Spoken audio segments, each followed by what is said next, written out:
Human genome project हा 1990ला सुरुवात झालेला आहे आणि 2003पर्यंत हा चालला, म्हणजे टोटल 13 इयर्सचा प्रोजेक्ट आहे. पण NCERTने येथेच एक डायग्राम दिली आहे.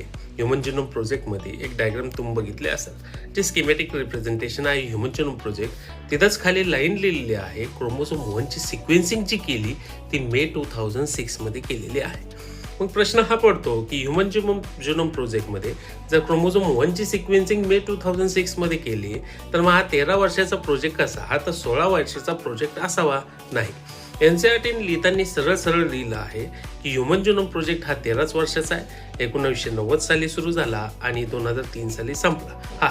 त्यांनी ही गोष्ट नंतर लिहिली की क्रोमोझोम 1ची सिक्वेन्सिंग मे 2006 मध्ये झालेली आहे. आपल्यासाठी माझा एक क्वेश्चन आहे, कमेंट करून सांगा की क्रोमोझोम 1 मध्ये टोटल किती जीन्स आहेत आणि क्रोमोझोम Y मध्ये टोटल किती जीन्स आहेत. धन्यवाद.